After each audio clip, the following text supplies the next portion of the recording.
नमस्कार. Black and व्हाईटमध्ये आपलं स्वागत. मुळात राज्याचं राजकारण इतकं ग्रे झालं आहे की आता ब्लॅक अँड व्हाईट असं काही शोधणं खूप कठीण होतं. मग त्यातल्या त्यात एक प्रयत्न असतो की चला चर्चा करूयात, अशा लोकांशी बोलूयात जे थेटपणे या राजकारणाशी संबंधित आहे. आणि त्यासाठी म्हणून आपला प्रयत्न असतो ब्लॅक अँड व्हाईट करण्याचा अनेक गोष्टींना. आज या सिरीजमध्ये भेटणार आहोत आपण पूनम महाजन यांना. मुळात मधल्या काळामध्ये काही गोष्टी चर्चेला आल्यात. महाजनांच्या हत्येचा प्रयत्न किंवा त्यामागचं राजकारण काय आहे, त्यामागे कोण होतं, असेही प्रश्न उपस्थित झाले. अनेक प्रश्न आहेत. त्या संदर्भातही त्यांच्याशी चर्चा करणार आहोत आणि त्यांची मुळात राजकीय कारकीर्द कोणत्या दिशेनं जाताना पाहायला मिळतात त्यावरही चर्चा करणार आहोत. पूनमजी खूप खूप स्वागत. खूप खूप धन्यवाद. मुळात पूनमजी राष्ट्रीय राजकारणात सक्रिय होत्या आणि अचानकपणे मग आपण संसदेतही नाही आणि खूप चर्चेतही नाही असा चेहरा का? म्हणजे पक्षानं दूर केलं की तुम्ही पक्षापासून दूर झाला? मला असं वाटत नाही पक्ष मला दूर करेल किंवा मी पक्षाहून दूर, कारण की आत्ता गेले महिनाभर मी महाराष्ट्राच्या राजकारणात प्रत्येक मतदारसंघात जाऊन काम करत आहे आणि जिथे तेवढं पक्षातून जेवढं प्रेम मिळायचं आणि ते समर्थन मिळायचं तसंच मिळत चाललं आहे. असं कोणी कोणाच्या दूर जात नाही हो. परिवारात कोण कोणाच्या दूर जातं? परिवारात थोडे गिले शिकवे असतात पण कोणी कोणाच्या दूर जात नाही. आणि असं मला कधी वाटलंच नाही मी दूर होते का जवळ होते. विषय घडतात त्याचा अर्थ थोडी काय असतो की आपण आपल्या घराहून दूर असतो. पण म्हणजे तुम्ही घराचा भाग आहात अजून पण, कारण अनेक जण चर्चा करताना म्हणतात की पूनमजी सध्या निर्णय प्रक्रियेपासून थोड्या दूर राहण्याचा प्रयत्न करतायत किंवा निर्णय प्रक्रियेमध्ये त्यांना स्थान मिळत नाही आहे, अशा हे स्वरूपाची असू चर्चा. शकतं, हे असू शकतं. मी कशाला निर्णय प्रक्रिये म्हणजे राजकारणात असल्यावर निर्णय प्रक्रियेतून बाहेर राहणं हे कोणत्या राजकारणाला जमेल का? एखाद वेळेस मी निर्णय प्रक्रियेत आत्ता नाही आहे. आता त्याचं कारण काय आहे मला खरंच माहीत नाही, कारण की खरं तर निर्णय प्रक्रियेत प्रत्येक जे खासदार म्हणजे माजी खासदार जरी असले मुंबईतले तेही निर्णय प्रक्रियेत असतात. फक्त मी नव्हते. आता या प्रश्नाचं उत्तर माझ्याकडे नाही आहे आणि ते उत्तर काही शोधायची मला गरज वाटली नाही, कारण की माझं काम परत वाढत एवढं गेलं की परत कुठे त्या निर्णय प्रक्रियेच्या आत आणि बाहेरच्या उंबरठ्यावरचं राजकारण मी सारखं विचार करत राहावं. पण मधल्या काळामध्ये गेल्या 8-10 वर्षात जर महाराष्ट्राच्या राजकारणावर नजर आपण टाकली आणि भाजप म्हणजे एक डेकोरम असलेला पक्ष, एका चौकटीत वावरणारा, संस्कार, एक व्रत, अशा स्वरूपात भाजपचा चेहरा होता. पण मधल्या काळामध्ये अचानक इतर विचारधारेची अनेक लोकं आली आणि पक्षात ती थोडी प्रभावी झाली, अशा स्वरूपाचं चित्र तयार झालं आणि त्यामुळे जो मूळ कार्यकर्ता आहे, जो संघाच्या विचाराचा आहे, त्याला स्थान मिळेना असं झालं. नाही, खरं तर तुम्ही 8-10 वर्ष म्हणताय. भारतीय जनता पार्टी 1980 पासून संस्कारित पक्ष, कारण की आमची विचारधारा ही विचार परिवारातून आलेली आहे, जनतेच्या समर्पणासाठी आहे. तर 8-10 वर्षाने पूर्ण काय आता 44 वर्ष 8-10 झाले वर्षामध्ये जे चित्र बदललं त्याबद्दल बोलतो. म्हणजे गेली अनेक वर्ष चित्र पक्ष मोठा झाला. खरं तर कसं होतं, जो पक्ष मी आधी लहानपणी बघितला तो मी नेहमी म्हणते चेंबूरच्या घरात 2 खोलीतून पक्ष सुरू झालेला होता महाराष्ट्रात. दिल्लीत छोट्या छोट्या गल्लीतून पक्ष सुरू झाला होता आणि त्या पक्षाचं आता विशाल काय असं रूप आपल्याला दिसतंय. हो, काही दुसऱ्या पक्षातून लोक येतात त्यामुळे, आणि राजकारण असं असतं त्याच्यामुळे कोणी दूर जाऊ शकत नाही. बघा, संघाच्या विचारसरणीचे लोक असं तुम्ही जेव्हा म्हणता, संघ विचार परिवार आणि आत्मा आहे आमची. शरीर से आत्मा थोडी दूर जा सकती आहे. कसं असतं, काही काही राजकीय एक समीकरणं होतात, काही कंपल्शनही असतात. त्या समीकरणात, गणितात, कंपल्शनमध्ये कधी कधी पुढे मागे होतं. पण भारतीय जनता पार्टी असा पक्ष नाही आहे की हे सारखं पुढे मागे ठेवलं जाईल की मागचा मागेच राहील आणि पुढचा पुढे जाईल. आणि माझा पूर्ण विश्वास आहे असं राहणार पण नाही. नाही, पण वटवृक्ष झाला, पण त्या वटवृक्षावर ज्यांनी घरटी केली ती सगळीची सगळी इतर पक्षातली आहेत, अशा स्वरूपाचं राज्यात तरी चित्र पाहायला मिळते. सगळे मोठे नेते जे इतर पक्षातून आले ते मंत्रीही झाले, नेतेही झाले आणि वरिष्ठ नेत्यांच्या जवळचेही झाले. तर हे असं होणं कितपत मानवणार आहे पक्षासाठी? मी असं मान्य करत नाही, कारण की आमच्याकडे भारतीय जनता पार्टीत जे जे मंत्री झाले तेही महत्त्वाचे भारतीय जनता पार्टीचे जुने कार्यकर्ते होते. ठीक आहे, थोडा तो रेशिओ वाढला आहे, ह्याचं काही म्हणजे जे खरं ते खरं ब्लॅक अँड व्हाईट सांगणं महत्त्वाचं आहे. त्याच्यात मी कोणती ग्रे शेड शोधूच शकत नाही. त्यामुळे ब्लॅक अँड व्हाईट सांगते, हो असं वाढलं आहे. पण जेव्हा पक्ष परत वाढत जातो, हां, पक्षात पक्षासारखं वागावं. जो बाहेरचा जरी असेल तो त्या विचारसरणीला, त्या विचारधारेला घेऊन नाही चालला तर त्याला पक्षात तेवढं चांगलं स्थान मिळू नये असं माझंही म्हणणं आहे आणि मला वाटतं पक्षातही असं म्हणणं असेल. पण हो, पक्ष थोडा वाढत चालला आहे, त्यामुळे थोडं पुढे मागे होतं.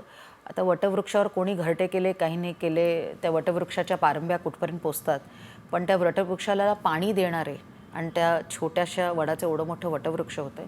त्या कार्यकर्त्यांना, त्या गुरूंना आपण विसरू नये, ती आपली आत्मा आहे.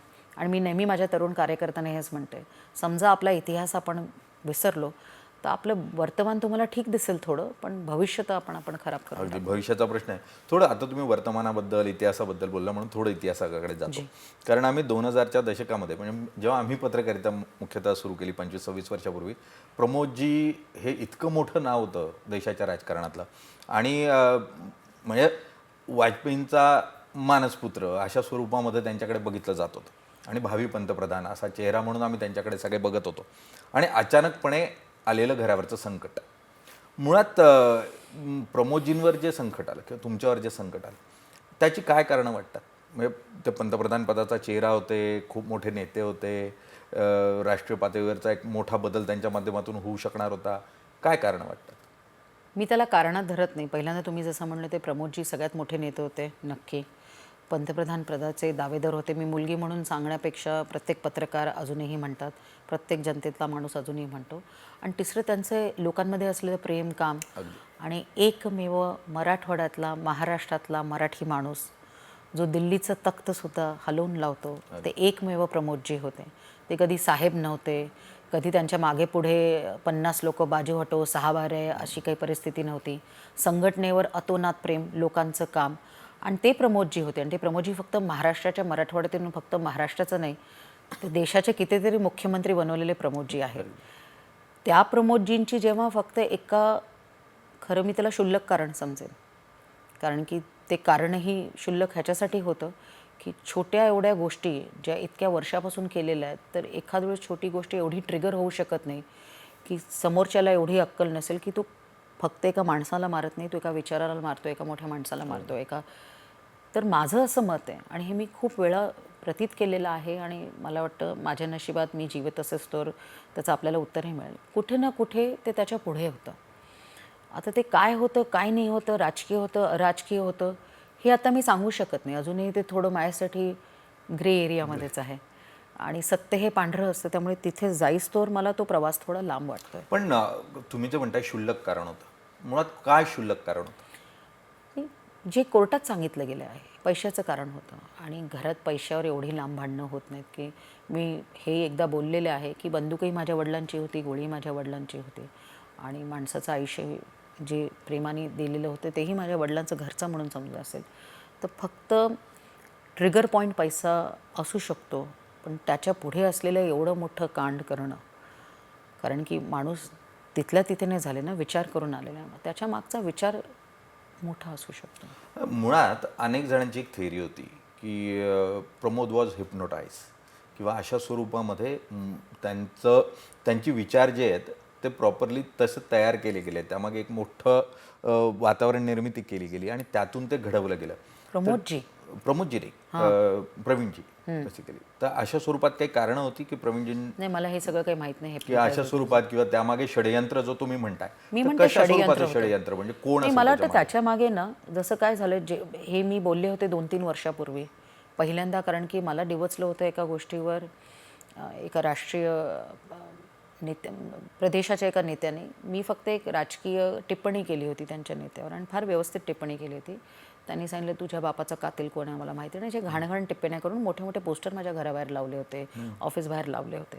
तेव्हा मी एका भाषणात म्हणले होते, मला माहिती माझ्या वडिलांना एका माणसाने नाही, एका विचाराने कोणीतरी मारलं आहे आणि त्याच्या मागचं षडयंत्र आहे, हे मी खरं बोलले होते. ते षडयंत्र कधी, कसं त्याच्यावर अभ्यास होईल आणि ते कधी बाहेर निघेल. जसं JFKच्या मर्डरवर केवढा लांब चर्चा चालली, तर आणि तेही षडयंत्र होतं ह्याचा नक्कीच विचार आहे. तर प्रमोदजींच्या बाबतीत पण मी हाच विचार करते आणि मी त्या हिशोबाने बोलले होते. प्रमोदजींचं ज्यावेळेला आपण हत्येचा पूर्ण म्हणजे त्या अगदी जवळून तो विषय आम्हालाही पाहायला मिळाला, तुम्ही घरातच होतात त्या दिवशी सकाळी, मुळात ती बातमी तुमच्यापर्यंत कशी पोहोचली? तुम्ही कुठे होता? मी बाजूच्या बिल्डिंगमध्ये लग्न झाल्यामुळे तिथे राहायचे, आणि हे मी कोर्टातही सांगितलं.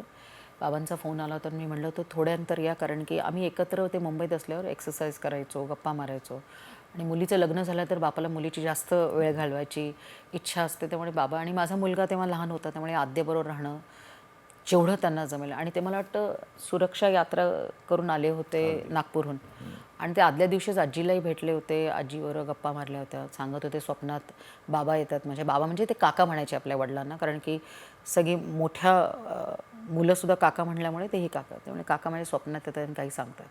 त्याचा आता माहीत नाही इमोशनल अर्थ काय होता, पण तो घटनाक्रमच असा गेला. आणि मी त्यांना म्हटलं, बाबा 10 मिनिटांनी निघा.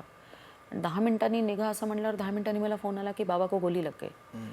आता मला आठवत नाही, धावत मी गेले, गाडी पण घेतली नाही. म्हणजे एवढंही जवळ बिल्डिंग नव्हती. तुम्हाला माहीत असेल भीमा आणि पूर्णामध्ये तेवढे अंतर नाही की तुम्ही चालत पटकन पोचाल.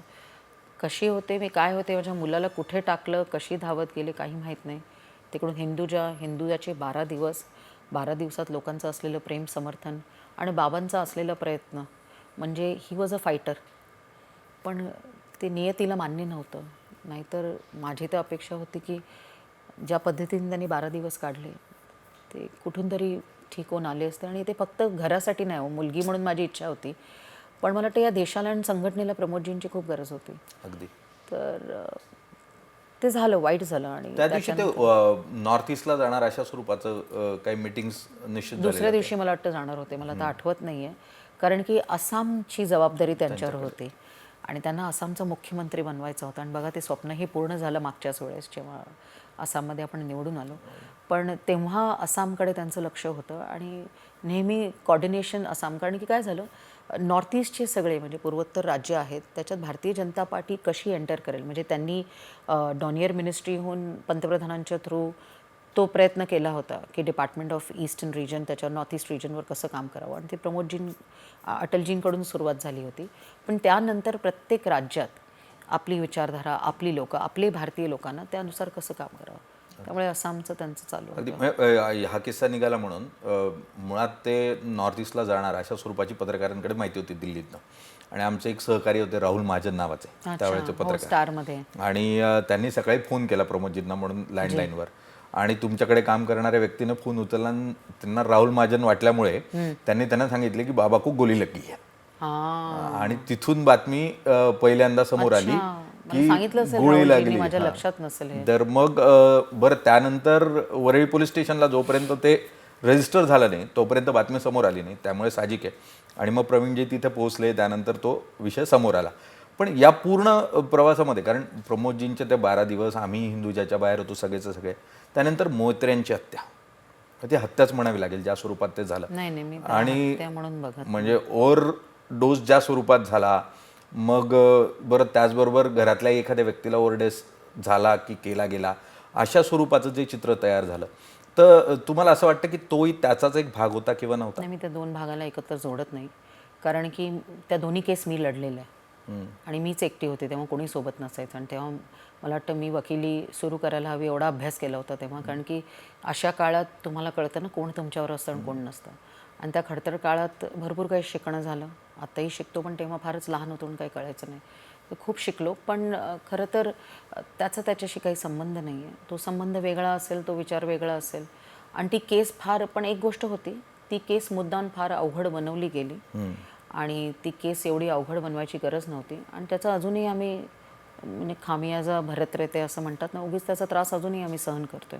आणि त्या केसमध्ये काहीच नव्हतं एवढं, जी केस तेव्हाच्या काळात राहुलवर केलेली होती. त्यामध्ये मुख्यतः जे मांडणी केली जात होती की अशा गोष्टी ज्या प्रमोदजींच्या secret of politics, secret of life होत्या, त्या मोहित्रांच्या हातात होत्या. आणि त्यामुळे जे झालं तर गॉसिप कॉर्नरवर मी उत्तरं देत नाही. कारण की असं तो एक चांगला PA होता, चांगलं काम करायचं. त्याच्या पुढे जाऊन प्रमोद महाजन एक गूढ व्यक्तिमत्व लोकांना वाटत असेल असं भरपूरदा मोठे मोठे नेतृत्व जातात, तर कोणी ना कोणी त्याच्यावर एक कहाणी बनवत असतं.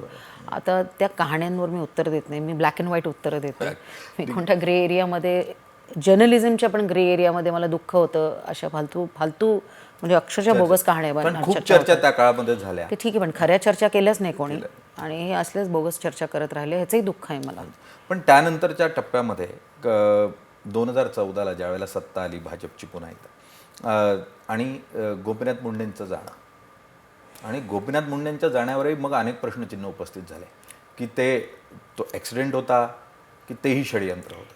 काय नशीब आहे आमचं तेव्हा होतं, देव जाणे. आणि काय भाग्यात आणि होतं. मी या खडतर ह्याच्यातून पहिल्यांदा 2014ला मी 9ला निवडणूक फार हरले होते आणि 14 मामांना चिंता होती की पूनम तू निवडून येशील की नाही, प्रयत्न कर, अवघड मतदारसंघ आहे. म्हणलं चिंता करू नका, मी मेहनत करेन, कारण की ते स्वतः बीडमध्ये त्यांचं निवडणूक बघत होते. आणि मला एवढं माहिती होतं की 2014ला मी निवडून येईन आणि जेव्हा मी शपथ घेईन तर माझ्यासमोर मामा असतील, बाबा नाही तर मामा तरी असतील, कोणीतरी माझ्यासोबत असेल. तुम्ही विचार करा, नियतीने त्यांच्या मी शपथविधीला गेले जेव्हा ते मंत्री झाले, पण जेव्हा मला शपथ घ्यायची होती 4 तारखेला ते 3ला गेले. मला असं वाटत नाही त्याच्यामागे काही षडयंत्र असेल, पण हे असं लवकर जाणं हे फारच आमच्या नियतीसाठी फार क्लेशदायी आहे. आणि अजूनही ते काही फार ती नवीनच ते दुःख आहे, ते कधी जुनं होतच नाही दुःख. मूळ प्रश्न हाच तयार होतो की मुंडे महाजनांच्या घरात हे असं का घडलं. इतकी दुःखद घटनाक्रमांची एक मोठीची मोठी सिरीज तयार होत जाणं आणि त्यातून आघात होत जाणं आणि तुमच्यासारख्या अत्यंत तरुण आणि नव्यानं राजकारण करू पाहणाऱ्या, कुटुंबाला सावरू पाहणाऱ्या, तर या सगळ्या धक्क्याकडे कसं बघत होतात तुम्ही, कारण सातत्यानं आघात होत होते नियतीचे. काय होतं, जेव्हा आघात होतो आणि तुम्हाला धक्का होतो, ट्रॉमा होतो, तेव्हा तुम्हाला कळत नाही काय करावं. पण कसं असतं, मी कारण की माझ्या वडिलांना भरपूर गोष्टीतून आणि नेहमी त्रासातून जाताना बघितलं आहे. ते कधी त्यांच्या चेहऱ्यावर दिसायचं नाही, पण असे भरपूर राजकीय फटके, आघात त्यांच्यावर भरपूर झाले होते. हे पारिवारिक आघात आहेत, ते त्याच्याहून जास्त खराब असतात. तेव्हा डोक्यात काही नव्हतं हो, म्हणजे असं फार माझा एकच एम होता, देवा मला आत्ता घेऊन जा पण बाबांना जिवंत ठेव. म्हणजे मी हे आत्ताही प्रत्येक मुलाखतीत बोलते, हे काही मनापासून मुलगी म्हणून बोलते मी. म्हणजे मी राजकारणात आहे, मीही त्रासातून सुटले असते या सगळ्या, पण ते प्रमोदजींविषयी फक्त मुलगी म्हणून, एक कार्यकर्ता म्हणूनही बोलते. जेव्हा भारतीय जनता पार्टीत आपण बघतो, काम करतो, तर वाटतं. पण ह्याला कसं असतं, हे कधी धुसर असतं, कधी प्रखर असतं, दुःखाच्या काळ असतात. आणि पण त्या हिशोबाने आपल्याला आयुष्य जगावं लागतं. एक तुम्ही सर्वायवल मोडवर येता आणि तुम्ही रोज सर्वायवल फाईटमध्ये असता आणि त्याच लढाईत तुम्ही लढत असता. काय करावं, जे नशिबात असतं त्याच्याशी भांडण्यापेक्षा मुखरतेने आपण आपल्या कामाला लागावं, हेच करू शकतो. आणि बाबांनाही ही अपेक्षा असते. साहजिक आहे. पण आत्ता 2006 सालची ती हत्या प्रमोदजींची आणि त्याची चौकशी आजही तुम्हाला असं वाटतं की त्याचं सत्य समोर यावं आणि त्यासाठी मला वाटतं ना, मुलगी म्हणून वाटतं ना, एखाद्या वेळेस मी पत्रही लिहीन गृहमंत्र्यांना महाराष्ट्रात आणि सांगेन की ह्याच्याकडे लक्ष देता आलं तर बरं होईल. मुळात या पूर्ण प्रकरणाची चौकशी करणं आणि त्यातून उलगडत जाणारी सत्य, कारण ज्याने केलं तोही हयात नाही, ज्याच्याबरोबर झालं तोही हयात नाही. पण ज्या काळामध्ये तुम्ही हे दुःख व्यक्त करताय ते सगळं राजकीय वातावरणानं प्रेरित असं वातावरण आहे. आणि अशा परिस्थितीत पूनमजींनी मग आत्ताच हा विषय का काढला असा ज्यावेळेला प्रश्न तयार होतोय, तर त्याचं काय उत्तर असेल? नाही, त्याचं उत्तर फार सरळ आहे. मी 3 वर्षापूर्वी पण बोलले होते, तेव्हा का मीडियाला आवडलं नाही, त्यांनी का नाही दाखवलं. मग माझा प्रश्न तुम्हाला आहे, मग साम टी व्हीने दाखवलं होतं की नाही मला माहीत नाही. दुसरं, मी एका यूट्यूब चॅनलवर षडयंत्राविषयी बोलत होते, त्यामुळे मी बोलले. त्याच्यानंतर तो 1.5 तासाचा एवढा चांगला इंटरव्ह्यू, ज्याच्यात मी काय काम करते सांगण्यापेक्षा षडयंत्राकडे गेलो. अच्छा, षडयंत्राकडे गेलो तर मी थोडी बॅकआउट होणार आहे. मी असं कधी म्हणणार नाही की मी हे बोललेच नव्हते, मी बोलले आहे. पण आज निवडणुकीत प्रमोदजींचा हत्येच्या निवडणुकीच्या काळाचा काहीच संबंध नाही. ह्याच्यातून ना मतदानाचा प्लस होणार आहे आणि मायनस होणार आहे. मला ह्याचा काही अर्थच कळत नाही. ह्याच्यातून ऑपोजिशनला काय मिळणार आहे आणि रुलिंग पार्टीला काय मिळणार, काही मिळणार नाही आहे. एका नॉर्मल इंटरव्ह्यूमध्ये कार्यकर्ता म्हणून आणि मुलगी म्हणून बोलत असताना हा विषय निघाला आणि त्यामुळे त्याच विषयासाठी मला सगळे बोलवत आहेत. पण त्याच्यानंतर आपण एक राजकीय गप्पाही मारतोय, त्यामुळे ते ठरवावं लागेल की ह्याला तुम्ही कसं बघताय. मी ह्याला एक मुलगी म्हणून बघते, राजकीय कसं असू शकेल. आणि प्रमोदजींच्या हत्येवर समजा कोणी असे प्रश्न करतात तर मी लिहून देते, प्रत्येक पार्टीचा माणूस म्हणेल का नाही, समजा त्या म्हणत असतील तर कधी प्रमोदजींच्या विरोधात कोणी बोलणार नाही. म्हणून ह्याच्यात मताचा प्लस अँड मायनस ह्याचा काहीही संबंध नाही आहे. हो, मी महाराष्ट्रात फिरते, कसं चालू आहे ह्याच्यात मताचा संबंध असू शकतो. प्रमोदजींवर प्रेम प्रत्येकाचं आहे आणि ते बियॉन्ड द पार्टी लिमिट्स आहे. अगदी खरं आहे. सर्व पक्षांच्या सर्व नेत्यांना अगदी जवळून आपलेसे वाटावे जी, असं नेतृत्व म्हणजे प्रमोदजी होते. आम्ही जवळून त्यांना बघण्याला आम्हाला संधी मिळाली आमच्या तारुण्यात. मुळात या परिस्थितीमध्ये तुम्ही जेव्हा महाराष्ट्रात फिरताय, मग आत्ता बीडमधलं जे वातावरण आहे त्यातलं जातीय तणाव आपल्याला बघायला मिळतोय आणि जातीपातीचं राजकारण हे आता मुळात इतकं खोलवर रुजू पाहत आहे त्या भागामध्ये, ज्या भागामध्ये प्रमोदजी आणि मुंडे साहेबांनी मुळात जातविरहित राजकारण बाहेर आणण्याचा प्रयत्न केला. माधवम सारखा प्रयोग जो होता तो तिथून आला आता त्याच जातींमध्ये खूप मोठा लढा पाहायला मिळतोय. काय कारण वाटतं?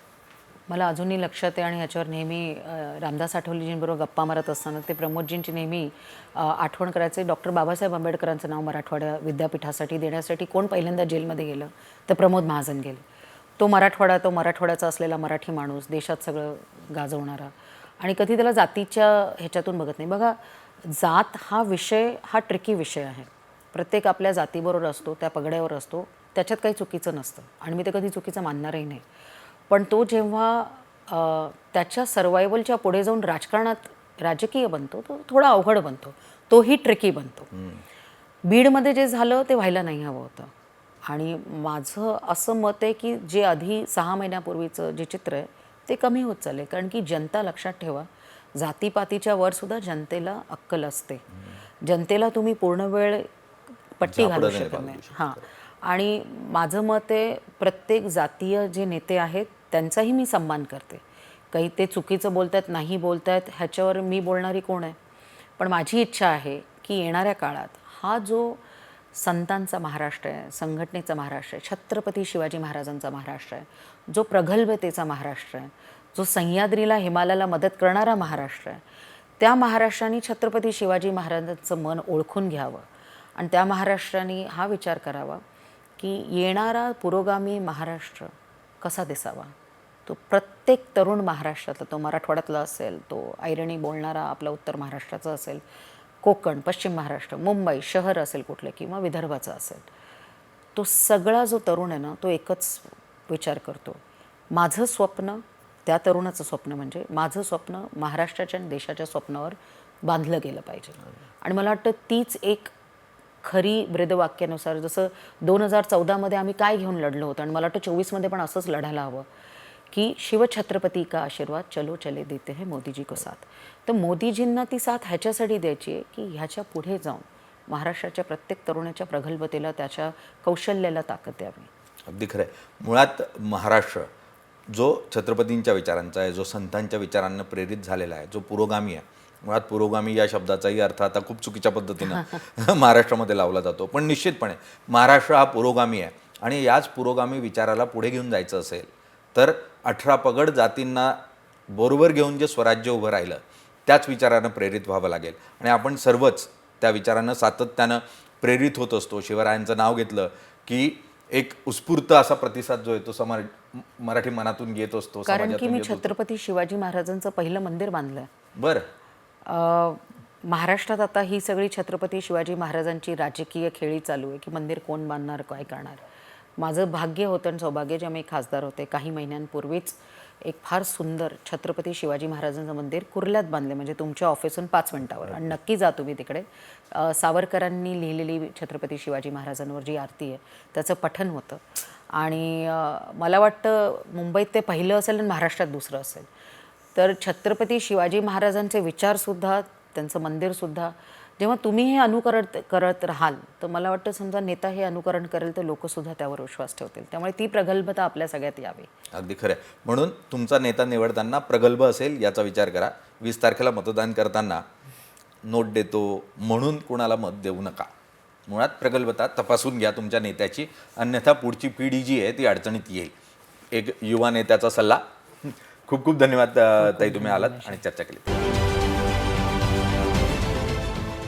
देश विदेशातील प्रत्येक घडामोडींचे लाईव्ह अपडेट मिळवण्यासाठी आता साम टीव्हीच्या सर्व सोशल मीडिया प्लॅटफॉर्मला लाईक, फॉलो आणि सबस्क्राईब करा. तसंच सर्व नोटिफिकेशनसाठी बेल आयकॉन प्रेस करायला विसरू नका.